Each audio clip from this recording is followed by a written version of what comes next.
Check out Monorail.com, America's affordable investment app, made for conservatives who want to keep their hard-earned money with companies that share their values. Download the Monorail app today. Join Monorail. And a good Friday to you, my friends. I'm Dennis Prager. I'm laughing because I'm trying to put myself in your shoes, or more precisely, in your ears and minds, with regard to, not regards, incidentally. Regards is, if you see my mom, give her my regards. It's a losing battle, but I wage it nevertheless. Anyway, I was on the road to saying that there is so much that is distressful, and my point is to motivate you, not distress you. There's a very big difference. And what is it I didn't come up with this phrase, but I discovered it in one of the many Bible commentaries I read in writing my own.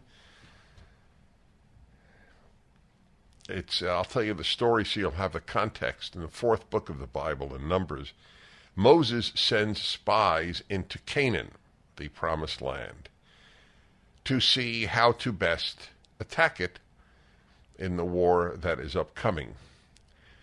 And he had already received God's promise that the Israelites would be victorious.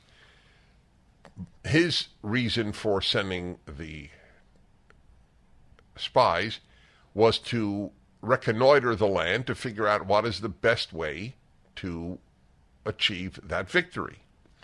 It was not whether or not there would be a victory. And they came back, 10 of the 12, for the 12 tribes, 10 of them came back with a negative report. We can't do it.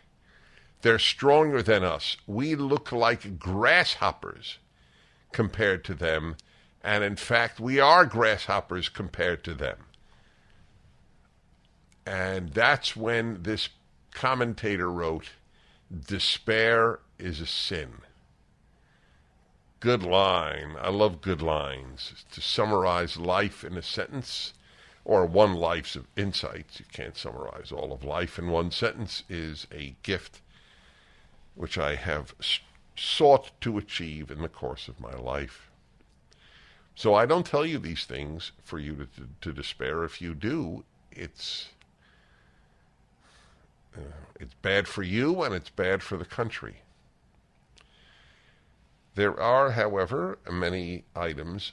I'll tell you one I can't get out of my mind, is the Texas father who had twins with his ex-wife, a female pediatrician who had been transitioning one of the two boys since the age of 2 into being a girl. She kept telling him, "You are a girl, you are a girl, wear this dress," and in other ways enact being a girl because you are a girl. She had the school have the boy go to the girls' room and be called by a new name, a girl's name. Lost in this, incidentally, is not only the horror to the boy inflicted by the sick woman doctor, but the harm done to the twin. My twin brother is a girl. How do you think that affects a child of 5? Or 9, as I think they now are. And then with the permission of the Supreme Court of Texas, she just got up and took the children. They had joint custody. But because he continued to call the boy by his boy's name, he lost custody of the child.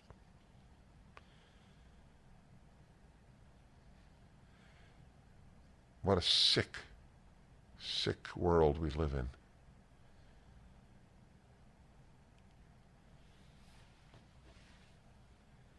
I'm quiet because I have such anger that I want to control it in the form of speech. that I engage in. If you think this is good, you're not a good person. There's something wrong with you, which shows how easy it is to render people pathologic in their understanding of life. Wouldn't it be interesting if we could have a plebiscite in the country, a vote in the country? Do you agree with the mother or the father? Should the mother have been allowed to go to California, which is now, quote-unquote, a sanctuary state? The only thing accurate about that is that it begins with the letter S, as does the word sick. I live in a state run by truly bad people. However, I always bring this to your attention. They think they're good, which shows you the incapacity of the human conscience to direct people to do what is right. The conscience is as strong morally as the appendix is. You might as well consult your appendix, in most cases, as people consulting their conscience. That is why when I am told in debates, we don't need a God or a Bible, just consult your conscience. You're accountable to your conscience. With the people ruining this child, and ruining the twin brother, and ruining the dad, and not to mention ruining the boy, they all have clear consciences. So much for conscience. I don't say you shouldn't consult it. You should develop it. But it's a very weak muscle. I would say that more people can do push-ups than can use their conscience correctly. And a lot of people can't do push-ups.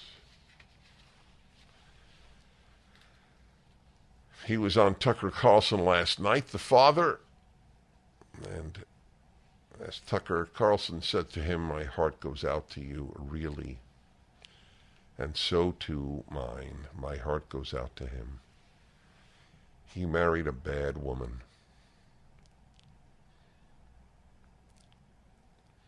Who is a pediatrician. She's an MD. Next time you hear some doctors association says, think of how easily doctors mislead people, not consciously. This woman sleeps well at night, destroying her child and her family. She thinks she's right. Probably half the pediatricians in the country do. That's really scary. Virginia Lieutenant Governor slams top public school for withholding merit awards. Virginia's Lieutenant Governor decried one of her state's top schools' decisions to withhold handing out merit awards. You ready? To protect the feelings of students who didn't receive them.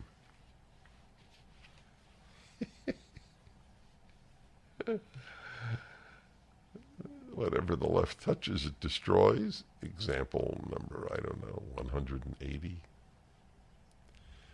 You protect the feelings of those who didn't get a merit award by withholding the merit award from those who received it? This is a form of child abuse. And I always use my terms carefully. If a child's feelings are hurt, I didn't get that award, and you honor those feelings by withholding the award, you are damaging that child. Wow. Sean, did you receive a merit award when you were in high school? No, but I did the Boy Scouts. It's not hard to get. So just he did not get one. He got one in the Boy Scouts. He's very a merit badge. He got several merit badges. Wonderful. How badly did you feel that you didn't get a merit award at school? You didn't care? You still don't care? I thought this was a lingering factor in your pathology. Every day when I pass a mirror, I still can't believe it. It's me! I'm looking back at myself. I never thought I'd be this fit again, but 42 pounds ago, I decided to take control of my health. And with the help of my PhD weight loss and nutrition, I'm so glad I did. The program is simple. Dr. Ashley Lucas and her amazing team customize a plan for your body to make it simple. They even provide 80% of your food at no additional cost. They treat your entire person as one. Dr. Ashley believes that all change starts with the mind. She'll help you to change your behavior when it comes to food and think differently about food so you'll never gain the weight back. Give them a call right now at 864-644-1900 and they can answer all your questions. If I can do it, you can do it. Okay. All's well. Well, wouldn't go that far.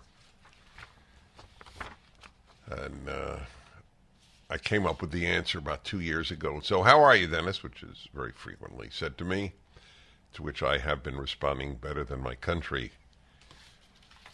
It is not lost, however. There are tens of millions of us who understand what the left is doing to this country. Here's just another example in Virginia. Lieutenant Governor Winsome Sears said the Thomas Jefferson High School for Science and Technology's policy was, quote, not the way, unquote, during an impassioned appearance on Fox and Friends. This is not America, she added, where they're not giving out merit academic awards at the high school because it would hurt the feelings of the kids who didn't get the award. If your feelings are hurt when you didn't get the award in high school, you're a high school kid, your feelings are hurt as the winners are brought up. This is what you do. Any number of these possibilities. Okay, let's think of the range of possibilities that should enter a young person's mind seeing other young people awarded, rewarded for academic achievement. One possibility is, wow, they must have worked really hard. I'm happy for them. Can you imagine that? Now, I'm just curious if the left-wing morons at that Thomas Jefferson School in Virginia would actually want to cultivate character, which is the last thing on leftist minds. Cultivating character in people is alien to the left-wing outlook on life. It's a materialist outlook. So let's just think, what is the finest thing to tell a child is a reaction? What is the finest reaction? It would be, I'm happy for them. They really worked. They must have worked hard. I guess tied with that is reaction number 2. Man, if I really wanted that award, I'd have worked a lot harder. That's a good one. And then you resolve you'll work harder. The other possibility is, I really resent them for getting the award. That's the left-wing attitude. You resent those who achieve more. Leftism comes from the basest part of the human spirit, that we have base parts. They have to be fought. On the left, they're cultivated. The Fairfax, Virginia school came under fire after parents learned it had intentionally handed out awards for commended students from the National Merit Scholarship Corporation 2 months later than was typical, and too late for many students to note the accomplishment on their college applications. Wow. So it actually hurt the students. It's not just that it wasn't a public ceremony. It was that it was delayed so much that they couldn't use it in trying to get into a quote-unquote prestigious college. I won't say good college because that doesn't exist for the most part. Parents have demonstrated outside the school and called for the firing of Principal Anne Bonitatibus, and Director of Student Services Brandon Kosatka, who they allege are responsible. Lieutenant Governor Sears called for an official probe into the allegation against Thomas Jefferson High. Quote, I'm astounded, and if these allegations are true, you know I'm just livid. I am hopping mad. Good Lieutenant Governor, good for her. And because, imagine as a parent, you tell your child, son, study hard, daughter, work hard, do well. That is what these children are trying to do. And how dare some of these educators keep these children's future in jeopardy like this? When questioned, Kosatka, the Director of Student Services, just mentioned, according to Yashar, who is Yashar? I don't know. Shawnee Yashar is a parent. Explained that staffers had wanted to hand the letters out, quote, discreetly, unquote. Are you ready? To avoid hurting the feelings of students who failed to garner that distinction. Did I ever tell you the story of how I made the basketball team in high school? Is it worth telling again, Sean? You'd never get tired, really. I'm flattered. Not flattered. I'm delighted. That's better. How much time do we have? It takes about a minute. Perfect. So, I made my high school basketball team for only one reason. I was 6'4" in high school. I was the tallest kid in the high school, and I was not in a wheelchair. I had no talent. None. I made it because I was not disabled, and I was that tall. And sure enough, the last day of tryouts for the team, the cuts were made, and the coach announced as follows, and Prager made the team. We've really scraped the bottom of the barrel. And I remember thinking two things. This guy is a real schmuck for saying that out loud, and he was entirely right. I remember thinking he's entirely right.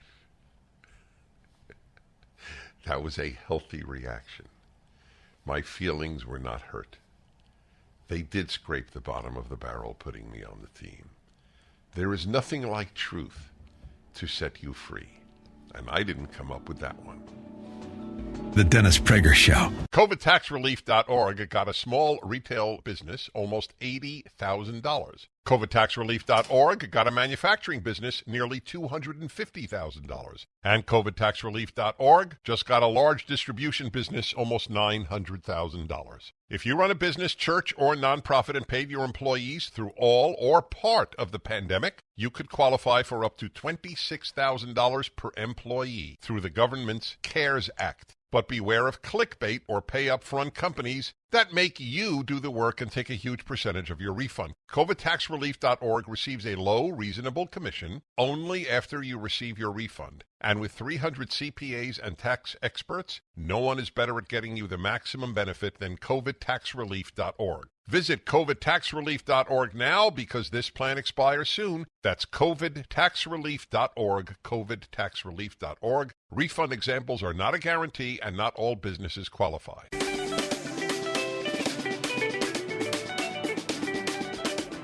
Hi, everybody. Welcome to the Dennis Prager Show.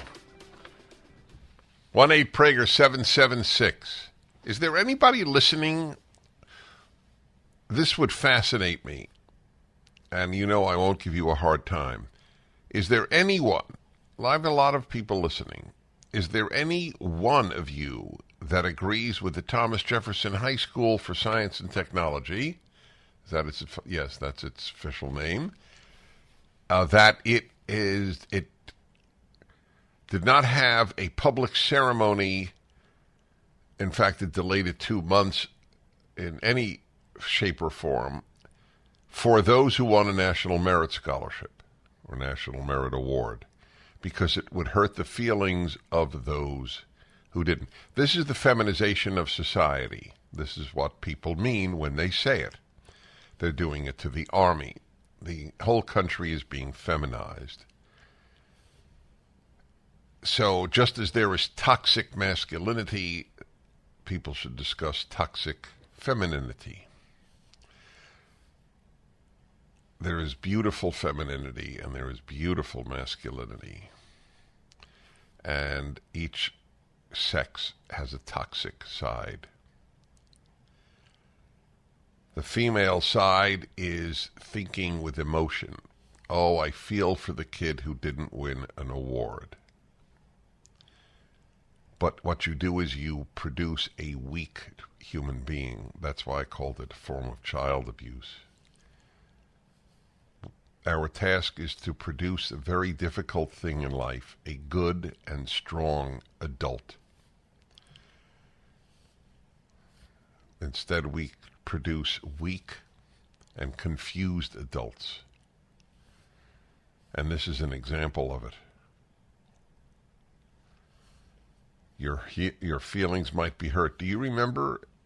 I mean, I've been reporting this. This is not new at all.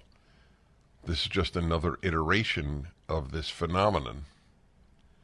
What about the move? I remember it was Massachusetts, and it's probably elsewhere as well, that in high school, a team cannot win by more than X number of points or runs, because it will make the losers feel so bad. For the record, analyzing my own brain and instinct, if I were on a team in high school that lost 66-0 in a football game, I would think, wow, I really have something to share with my future grandchildren, should I be blessed to have them.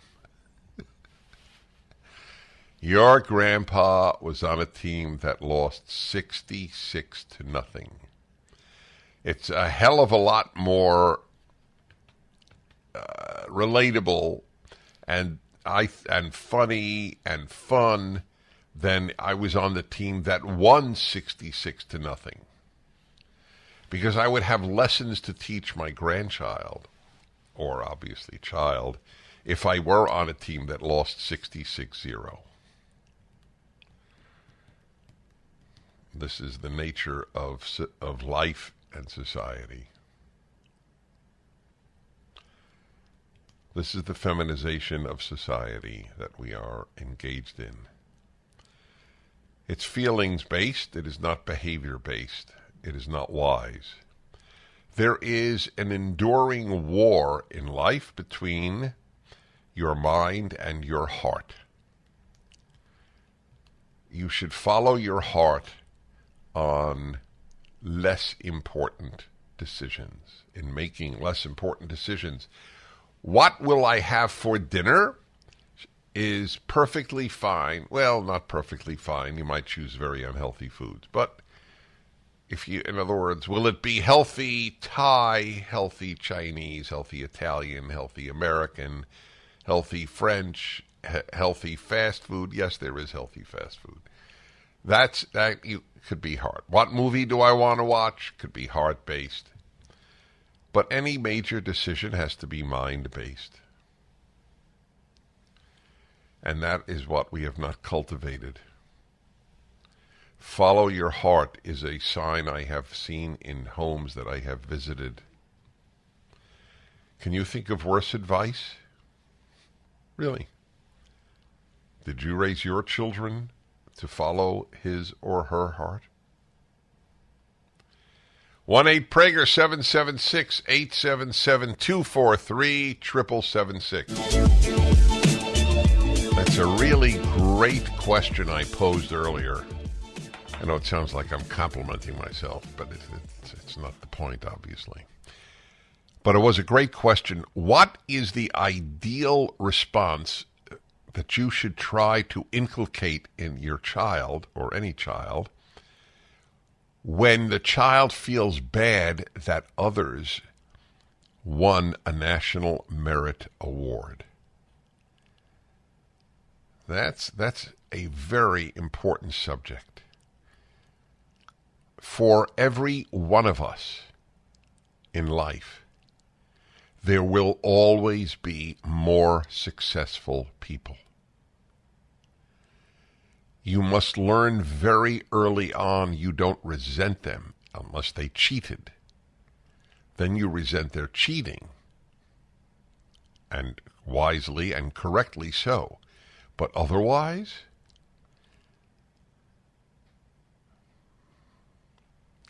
that is one of the most important lessons you can inculcate in your child.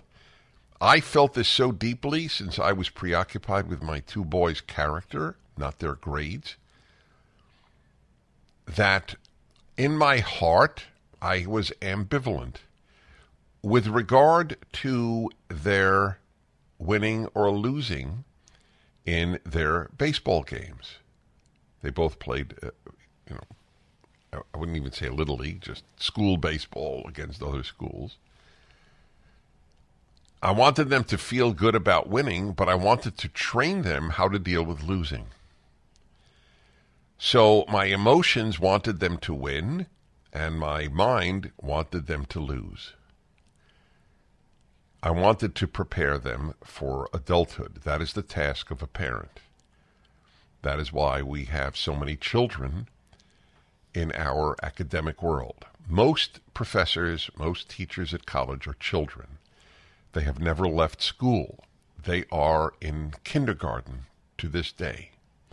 Children are teaching children how to remain children. That is true for most teachers in elementary schools and high schools as well as colleges. Children are teaching children how to remain children. The fact that you have a PhD in no way negates the fact that you are probably still a child. That is the reason that this policy was adopted at this school in Virginia. Don't hand out, don't even announce the winners of the National Merit Award, lest we hurt the feelings of children.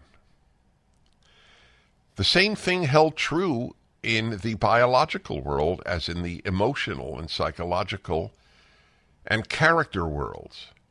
Don't let your child be exposed to any virus or to any dirt, for that matter. And so they don't build antibodies. We have prevented children from developing antibodies to viruses and antibodies to disappointment. That's what we've done, among the many other ways in which the fools who run just about every institution dealing with children have dealt with children. Teachers unions, and like this, the principal of the high school.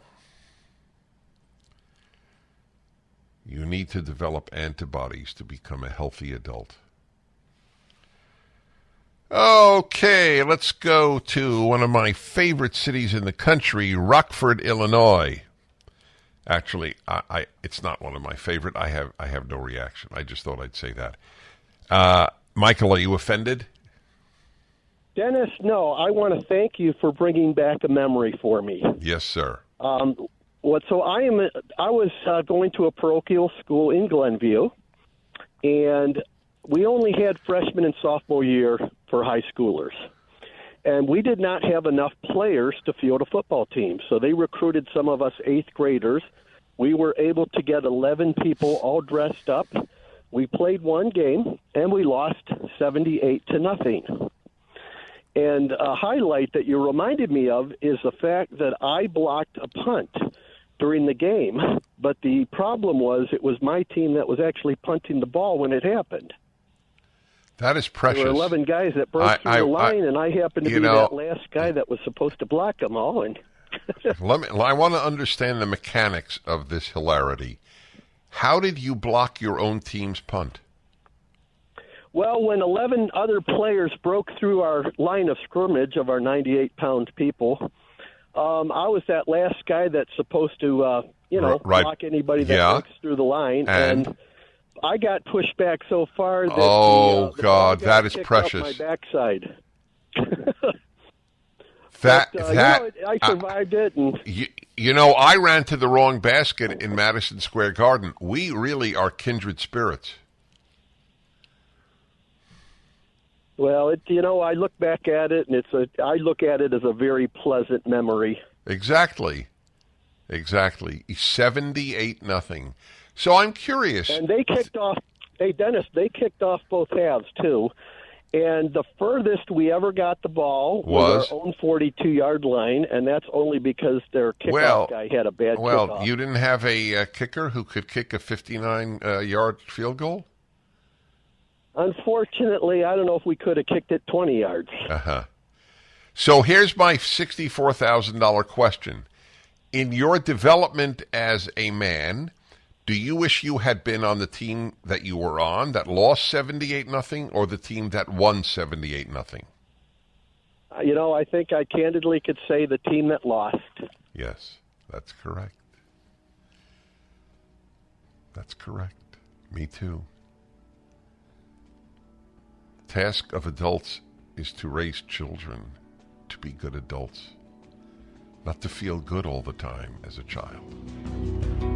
MyPillow is excited to bring you their biggest bedding sale ever and just in time for Christmas. For a limited time, get the Giza Dream bed sheets for as low as $29.98, a set of pillowcases for only $9.98, and rejuvenate your bed with a MyPillow mattress topper for as low as $99.99. They also have blankets in a variety of sizes, colors, and styles. They even have blankets for your pets. Get duvets, quilts, down comforters, body pillows, bolster pillows, and so much more, all with the biggest discounts of the year happening now. They're also extending their money-back guarantee for Christmas until March 1st, 2023, making them the perfect gifts for your friends, your family, and everyone you know. So go to MyPillow.com and use the promo code Prager or call 800-761-6302. You'll get huge discounts on all MyPillow bedding products, including the Giza Dream bed sheets for as low as $29.98, and get all your shopping done now while quantities last.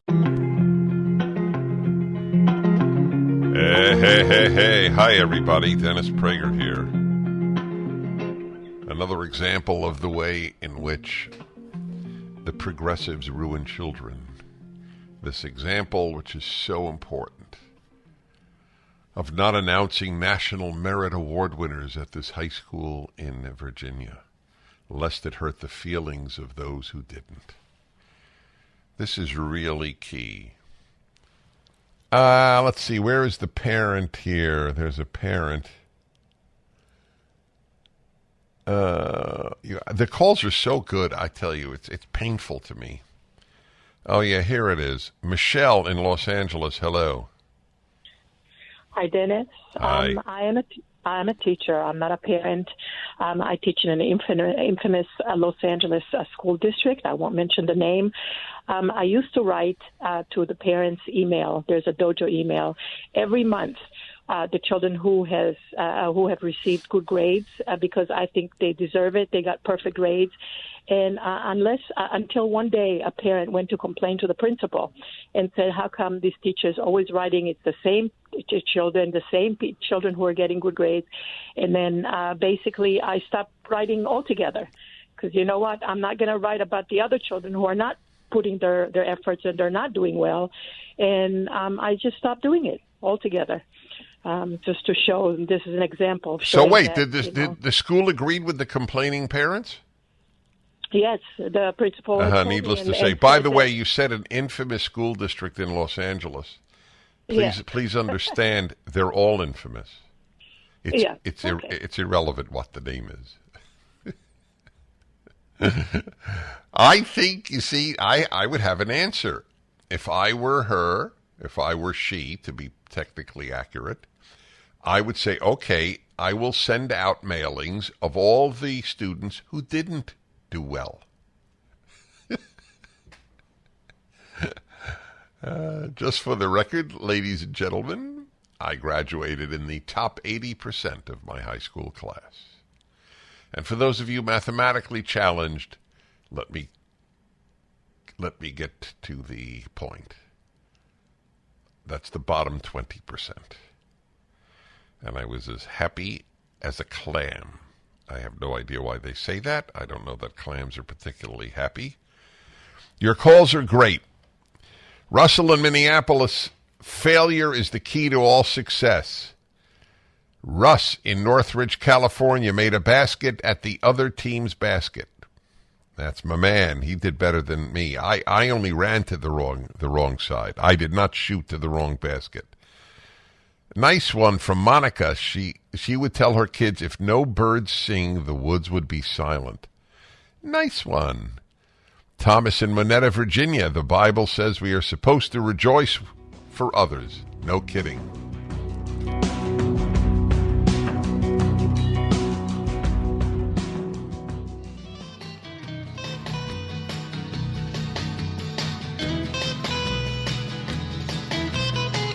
Join me, ladies and gentlemen.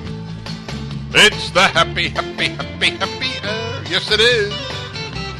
My friends, the happy make the world better, the unhappy make it worse. It is a moral obligation to act happy even if you don't feel it. Just as we wash away our bad body odor, we should wash away our bad moods. We do not inflict them. Aha, the innocent. It's the happy hour. It's the happy. Yes, everybody, we inaugurate another year. This happiness hour began in the 20th century. Never missed a Friday that I broadcast. There are about 4 Fridays I don't broadcast, maybe 5. Otherwise, I have never missed a happiness hour, no matter what happens in the course of that week. If you can't talk about happiness in the midst of tragedy, then your whole happiness world of thought is really a house of cards, a sandcastle, a piñata.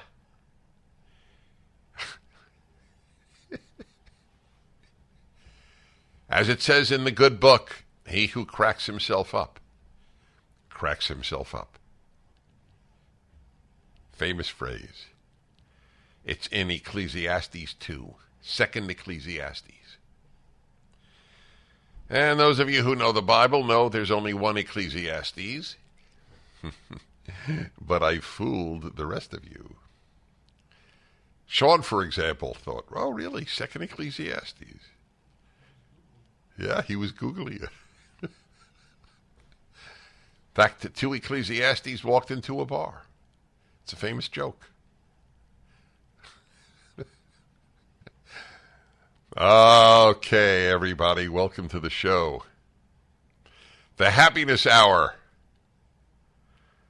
My subject is actually the result of Hour 1 of the Dennis Prager Show, which I happen to hear. It just the hour preceding this one. I reported to you that a high school in Virginia, the Thomas Jefferson School for Science and Technology, the principal and some other official at the school did not announce the winners of the National Merit Award and delayed even telling the winners because they didn't want to hurt the feelings of the other students. Another example of child abuse from the progressive world in which we live. If you could design a way to hurt children more effectively, I don't know one. So I want to talk to you about failure and happiness. It's big. The protecting of children for the last 2 generations from feeling bad has resulted in the catastrophe in which we are living of fools running everything. It really emanates from that. Protecting people from feeling bad gratuitously is a good thing. You certainly, I know in my own life, I am adamant about never humiliating a person in public, or, well, in private, it doesn't matter, because you need other people to humiliate. I guess it could be you. But anyway, I was taught in my religious education one of the greatest phrases. Every single Jewish kid knows this phrase.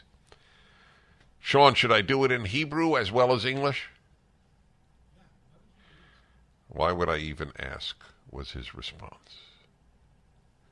Are you Jewish? Because they say Jews answer questions with questions. And that's what you just did.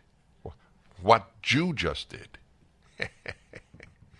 Hamalbin et penei havero barabim keilu shafach damo.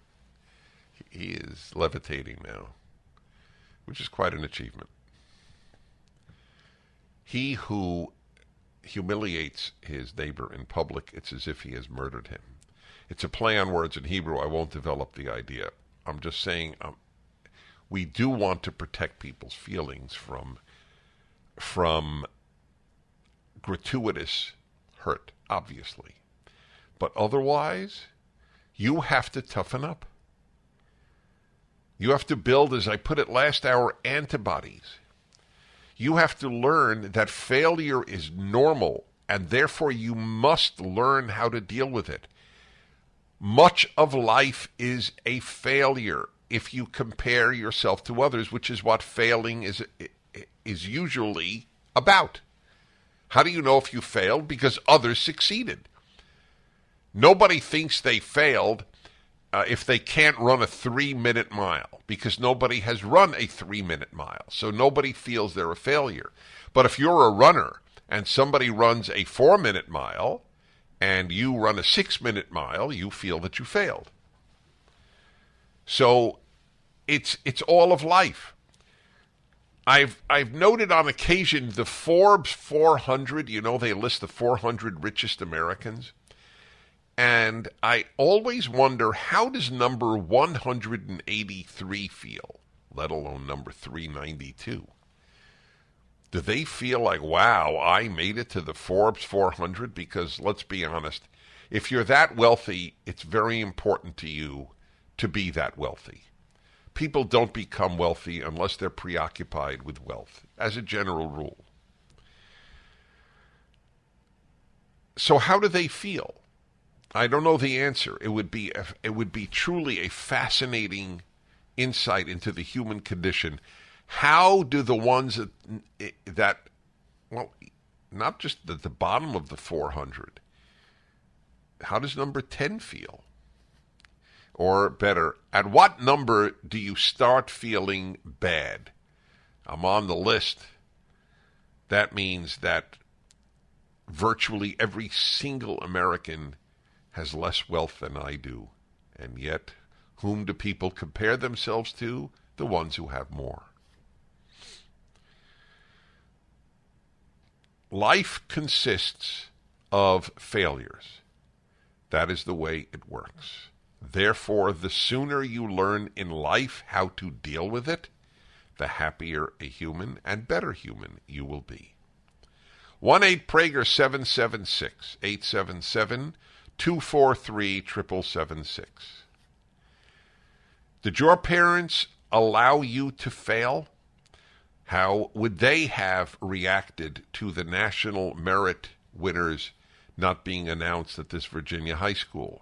Or for that matter, they have dropped valedictorians from many schools because the kids will feel bad. I'm not a valedictorian, and here we're going to honor the valedictorian. So what they do is either they drop it in many schools or they give valedictorian to 10 kids.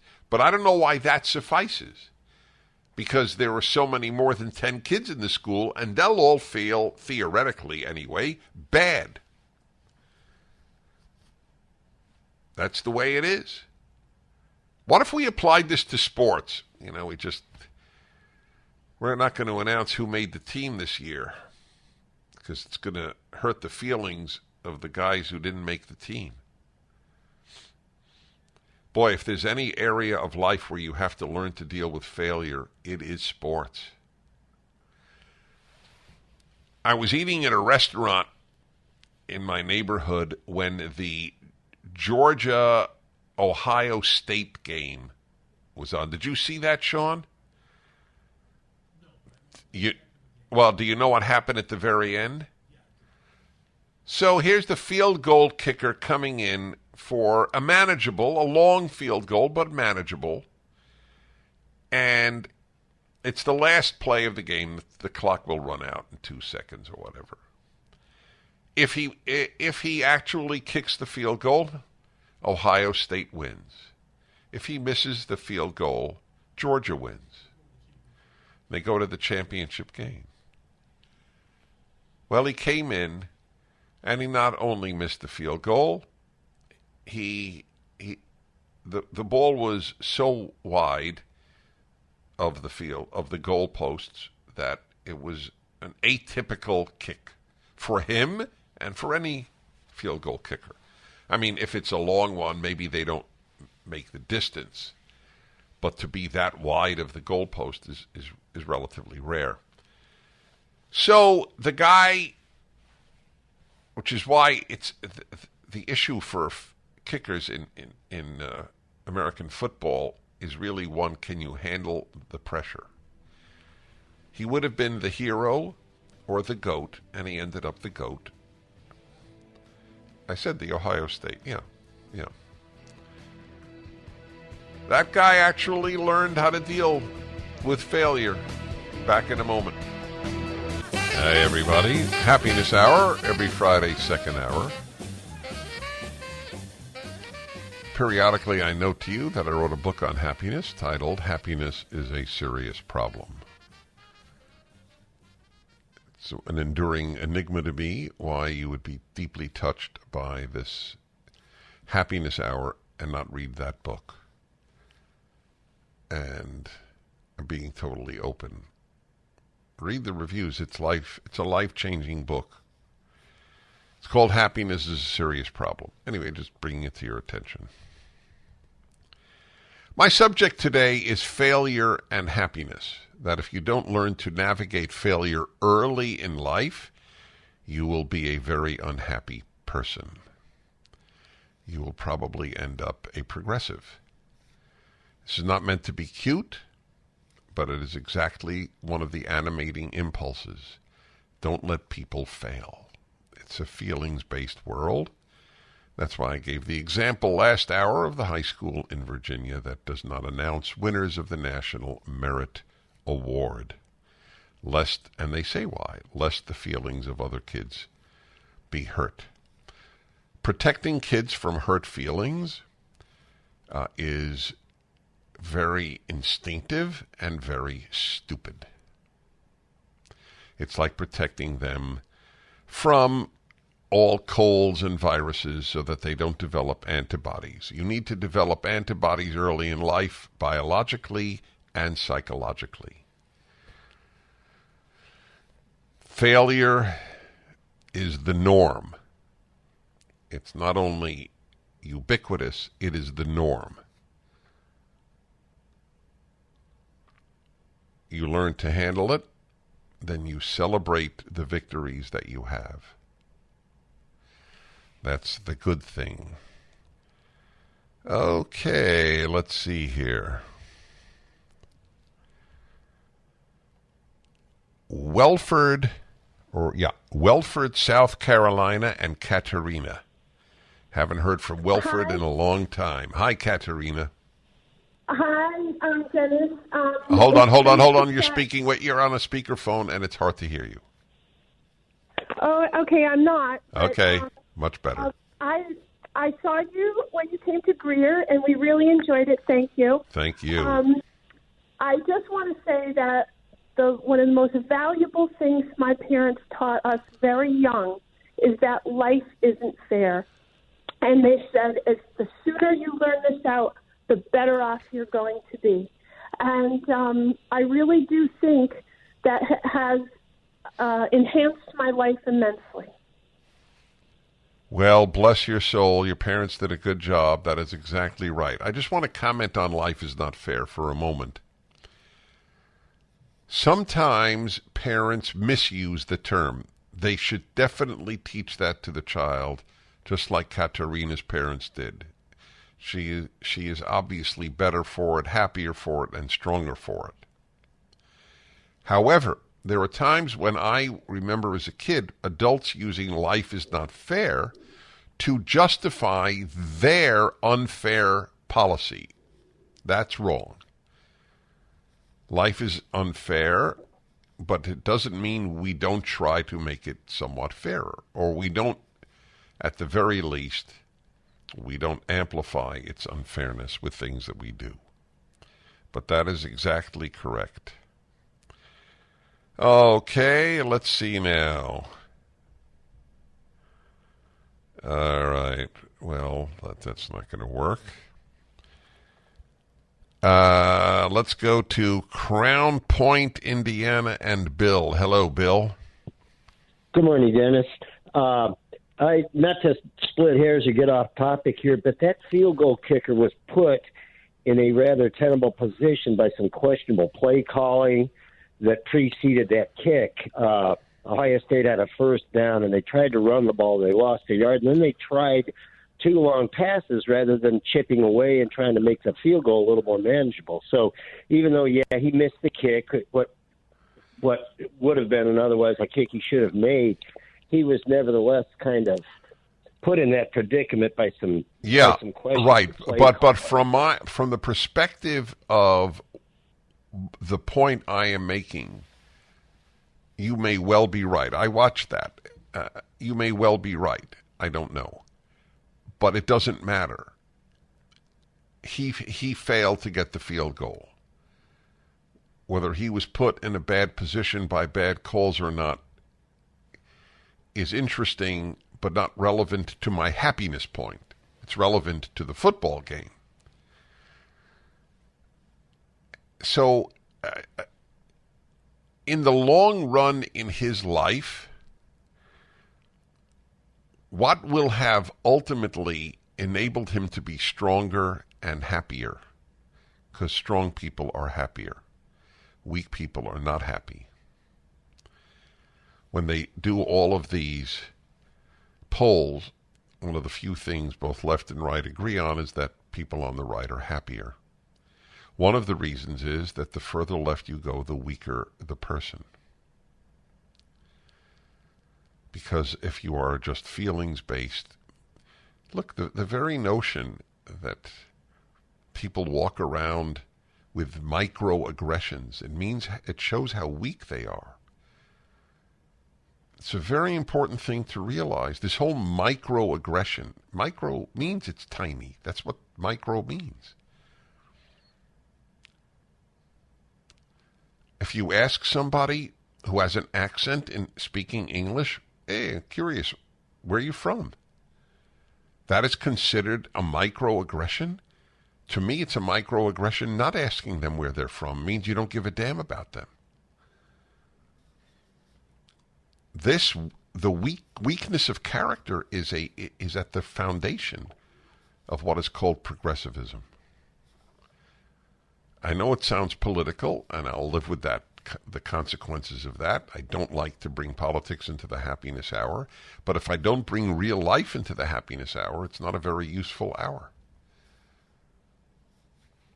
This whole thing of protecting you from hurt feelings is a massive part of what has gone wrong and going wrong in the weakening of American life and the American character. Dealing with failure, dealing with hurt. Santa Clarita, California. Steve, hello. Oh, hi, Dennis. I got Deuteronomy for Christmas. I'm just starting to Oh, thank you. I'm delighted. There's been a great Dr. Pepper commercial during the college season where a number of fans confront the quarterback for State College and ask him why he's not upset that they didn't make the playoffs. And he says, hey, it's a game. Hey, it's what? What did he say? It's only a game, yeah? It's only a game. What's the deal? It's only a game. and they go, "But he was ranting on the blogs, and he's just cool as a cucumber, and the fans are just losing it." Fascinating. Got to see it.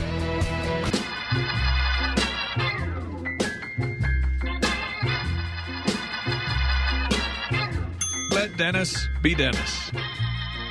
That's right. Hi, everyone. I forgot to tell you at the end of last hour, now call in on any subject under the sun. 1-8-PRAGER-776. Third hour Friday of the third hour of the Friday show. That was a convoluted beginning.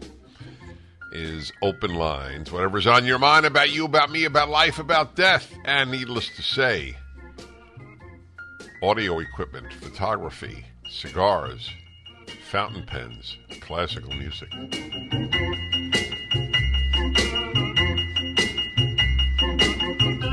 I got it right.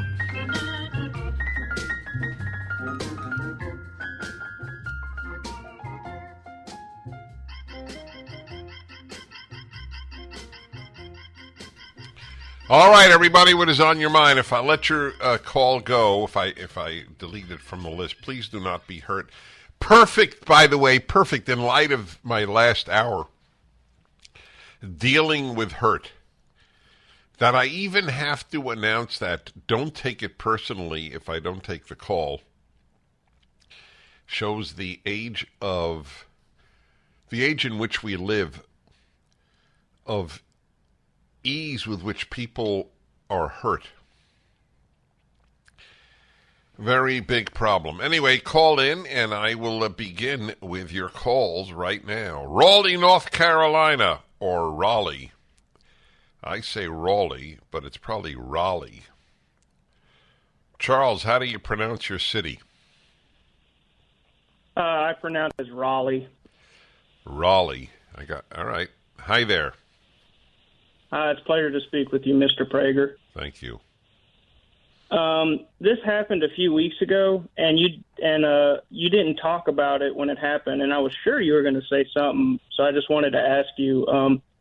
A few weeks ago, New Zealand passed a bill banning the sale of all tobacco products to everyone born after the year 2008.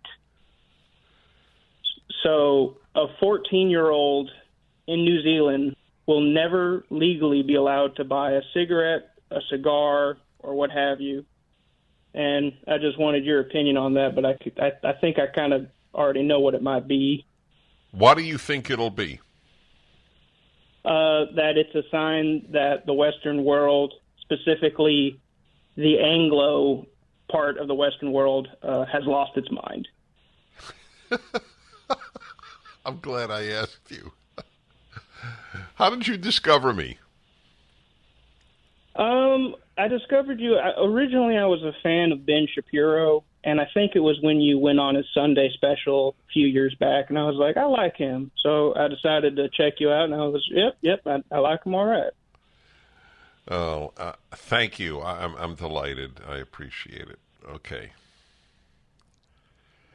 Seeing that he called the first hour, I checked it during breaks, and he's exactly right. When the war against tobacco began in the 80s, I was publishing a newsletter called Ultimate Issues. And I wrote a very, very long piece saying that the country had lost its mind. There must be something wrong with its value system, that it's warring on tobacco but not on alcohol.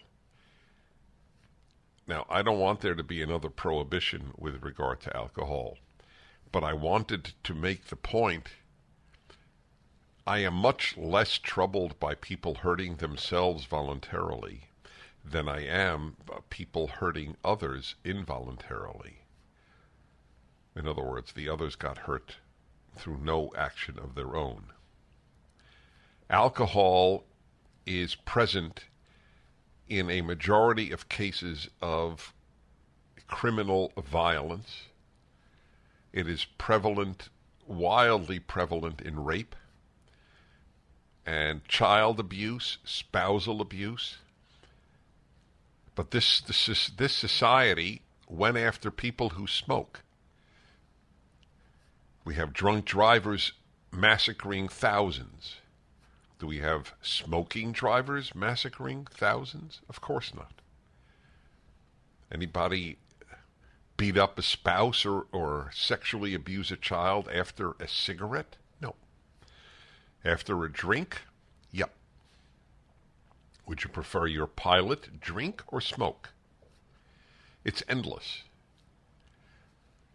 I knew I knew that the country's moral conscience was broken. Its compass was broken. And that was, to me, an indication of it. The fact that it emanated from San Francisco, that they were the leaders of the crusade against tobacco. The fact that they lumped cigars with cigarettes showed that they didn't know what the hell they were talking about. They have nothing in common except tobacco. You don't inhale a cigar. You don't smoke it for the nicotine. You smoke it for its taste. But the war on tobacco. Then secondhand smoke, because they failed to convince people. So they made up this gigantic lie. It's when I first began to realize how much lying comes from the medical community. When they announced 50,000 Americans die a year from secondhand smoke, I knew it was a lie.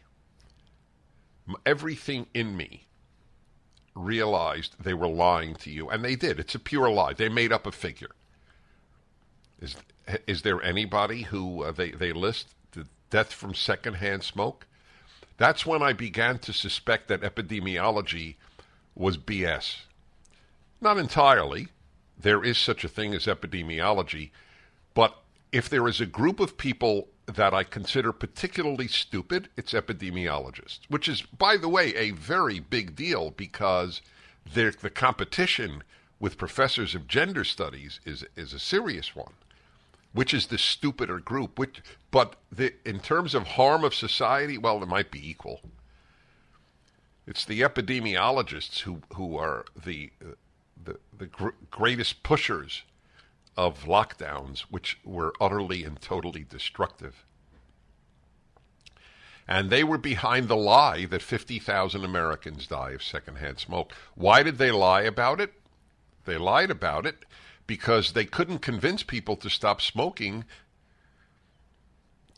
And in terms of averting danger to themselves. But now it became a moral crusade. You're killing others when you smoke. So you now have the total idiocy of not even allowing people to smoke outdoors. Because we all know you'll die from secondhand smoke outdoors. There was a direct line between the war on tobacco and the lockdowns of 2020 and 2021. Remember that unless you hear it from us, it is not the truth. So that's the Prime Minister of New Zealand last year, or 2 years ago. Unless you hear it from us, it is not the truth. So I'm not surprised New Zealand, which is a particularly autocratic country, it's as woke as America, to the best of my knowledge, although I don't know if they're as woke on the transgender issue, which is a big issue. I don't know if you have to say in New Zealand men give birth as you have to say at an American university men give birth. I don't know. Or at the New York Times, which is indistinguishable from an American university. New Zealand has lost its mind. And of course, again, the cigars aspect is particularly dishonest. You won't be able to buy it. But I'll tell you what happened. I'll tell you exactly what happened. Most people don't smoke, so they didn't give a damn about depriving smokers of the right to kill themselves. So ironic, in Canada and other countries, you have the right to kill yourself. But you don't have the right in some of these countries to smoke. So if you kill yourself immediately, that's legal. But if you kill yourself over the course of a half century, that's illegal.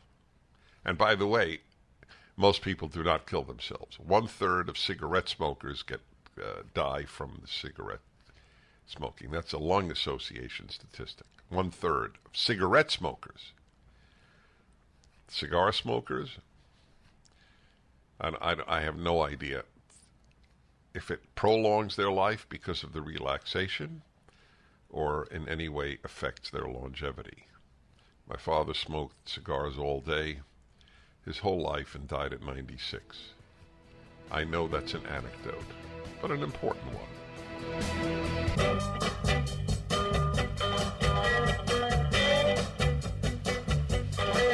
Hi, everybody.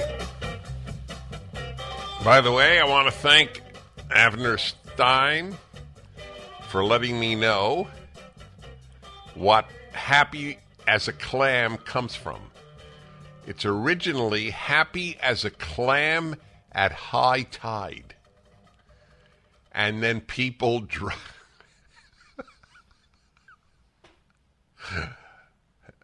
from somebody's reaction here, I could tell it has not made your day.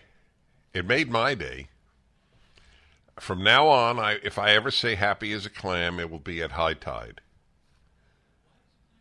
Why is a clam happy at high tide, you ask?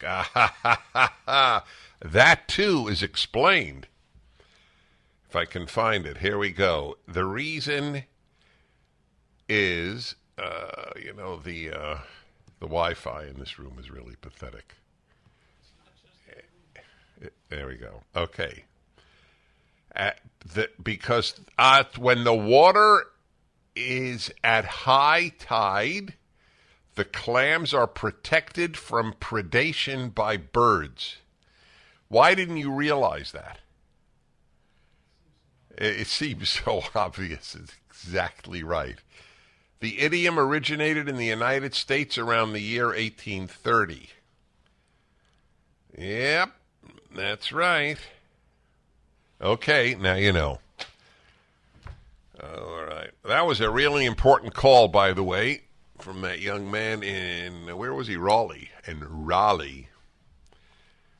So New Zealand feels good about itself. They've banned forever, if you were born anytime, 2008 or later, you cannot buy tobacco in New Zealand. How sick. But most people in New Zealand don't give a damn because it doesn't affect them. So if you deprive people from the right to do something they want that is dangerous, why don't they ban motorcycle driving? I'm dead serious. Not let alone alcohol. Because it's a cheap little target. That's why. The wealthy, and of course the poor, but the wealthy drink, and the poorer guys tend to smoke cigarettes. Cigars tends to be among the wealthier. They always lump cigars in because they talk about cigarettes and then they say tobacco. Okay. It's really sad. Phoenix, Arizona, Mike. Hello, Mike. Hi, Dennis. Hey, I'm a delivery driver. I drive around the Phoenix metro area, and per capita, I see way more black people that are homeless, waiting for buses, waiting for just standing around, just I don't know. It just seems like there's way more that are down, and I'm just wondering if, in your opinion, why is that so? Is it that there is systemic racism and they truly are kept down? What do you think it is? Do you think that that's what's happening? No, I think it's 5 or more generations of you're a poor victim. You can't help it. So we'll take care of you and we'll just let you do, whatever or struggle or right. Well, what have you. I can't put the right words on it. That is why William Buckley said that he'd rather be governed by the first 2,000 names in the Boston phone book than 2,000 Harvard professors. I would rather be governed by the first 2,000 people in the Boston Telephone Directory than by the 2,000 people on the faculty of Harvard University. That's right. He got it exactly right. Do you know, has been documented by Tom Sowell and others, I think it was as late as the 1930s, the black family was more intact than the white family at a time of much more racism. And then came the completely destructive progressives, then called liberals, now called left or progressive. We're going to make a war on poverty, and we're going to particularly focus on black America. You don't need a husband. You give birth, we'll support you. And the rest is history. Pittsburgh, Pennsylvania, and the famous Nicole of Pittsburgh. Hello. Hello. I have a question. This year I would really like to get into classical music, and I'm just wondering, what is the best way to study it and to study the composers? Why do you want to get into it? I've always enjoyed listening to it as background music, but I really want to learn to appreciate the different instruments, the different moods, the different tones and variations in it. And also I'm interested in knowing if the composer's personality can be felt or experienced through the music itself. Wow, you made my day, Nicole. You're welcome. Yeah, good, I'm glad you said that.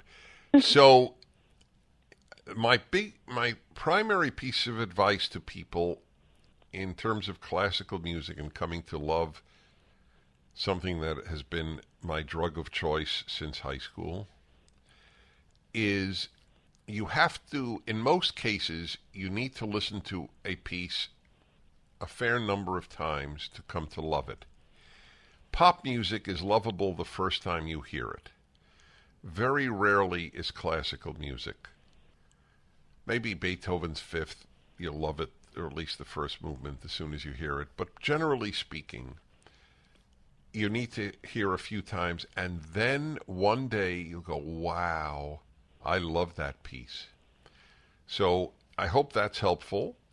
Then what you need to learn is the various forms. A symphony is an entire orchestra. Usually it's in four movements. That's called orchestral music. Chamber music is if it's a few instruments, like the most famous is a quartet. 2 violins, a viola, and a cello. That's called chamber music because it can be played in a chamber. You don't need a big hall. There's also piano trios, piano and violin and cello. And then there's just solo instruments. I can listen to a piano for hours on end, but it may not be your favorite. Anyway, you are in for the ride of your life, Nicole. What I'd like I'm excited. Good. I'd like you to call me in 6 months and tell me how it works.